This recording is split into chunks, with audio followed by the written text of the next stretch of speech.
So I think it was like 2 or 3 months ago. It was maybe longer than that. No, it was definitely longer than that. It was SoCal. Penon released a $4,000 IM. Now, they've had many IMs, many banger IMs, but they haven't come out with an IM that was $4,000. We're talking about in the top of the line total region. And, I was kind of skeptical because I love the Fan 3. We did a review on that. The mids, there's something about Penon mids people have talked about, and I really enjoyed them. So it was awesome because Ndivi was there and he had the rival. So I got to listen to it for a little while and I was kind of blown away by it.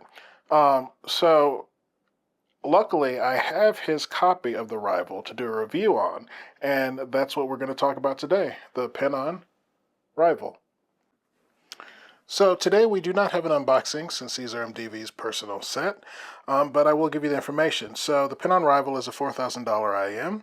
It comes with 4 E-stats, 4 BAs, 2 DDs, and 2 Sonyon BCDs, so a total of 12 drivers. Also, something very unique about them is that you can change how much bass you want, and that can be done here through this screw. You can also change the highs and the mids by putting filters into this snout here. So pretty much it's an IM that you can tailor to how you want it to sound, which is pretty cool. So talk about comfort.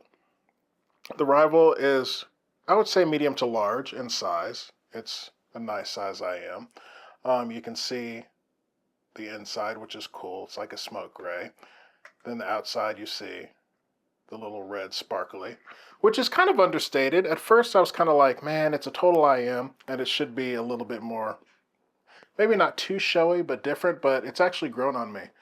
Comfort wise, it's a very comfortable IM. I haven't had any problems with it, with fit. So, and I think they're really well made, so kudos to Penon. So let's talk about sound. Now, remember in the beginning, I told you that this is kind of like a transformer in a sense. And at first, I remember when I was reading about it, I thought, this is kind of odd, this is kind of weird, because there's so many variables that you can do to tune this IM. You can change the treble, you can change the mids, you can change the bass. I showed you the bass switch back here that you can use, the little filters that you can put in here. So essentially, you have a way of making it sound however you want to. So I'm listening to MDV's tuning of his Rival, and it gives me a pretty good basic look because he and I have very similar sounds that we like. Similar, what should I say? There are a lot of IMs that we share that we like together, and that's how he's tuned this. And all I have to say is wow, because being able to change the bass, you can take it to bass head or you can take it to more balance. Wherever you want to put it, you can put it. And the bass on these things is phenomenal. Like you get the texture, the feeling. If you want it to be boomy, if you want it to be bass head, it can be that. But if you want to hear the instruments and everything like that, it's there. Like it's really, really good bass. Mid bass and sub bass. Like it's just really good bass. The magic of the mids, the Penon mids, what they've been known for, is there. What I love about it is it just is. There's good note weight. The timbre's good. Instruments sound like they're supposed to.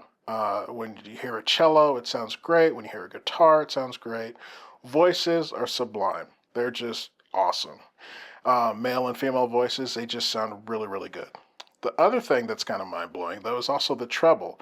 I really do dig the treble on these. It's like I've kind of talked about in the Annihilator and like the Fey 1. I like it when companies aren't afraid to put treble in there, but they tune it in a way where it's not too hot, it's not too sibilant. It just sounds great, and the treble on these is great. And to think that you could sit back and tune this how you want to is kind of really, really neat. Another thing is the stage. So if you're listening to this grandiose recordings that have this big, beautiful stage, these things deliver. There's a depth there. There's height and width. It's holographic. It reminds me a lot of the Raven in the Multiverse Mentor when its stage is so big. And it doesn't mean that everything's away from you, but it means that you have all these beautiful separated sounds and they all come together in a coherent way, and it's just this grandiose, listening experience. So you've got this thick notes, you've got these beautiful voices, you've got this large stage, and it's really kind of actually shocked because it's just a great sounding IEM. It's like they took everything that they've learned over the years, threw it in this, and it's a flex because honestly, it I'm sitting there thinking about I've gone to what, 4 can jams last year? Or 3 can jams last year and listened to all the hotness, like all the top IMs, the older IMs, and everything like this. And it deserves its place there. It competes with every single one. Um, it's a great all arounder too, in a sense, because you can tune it how you want to.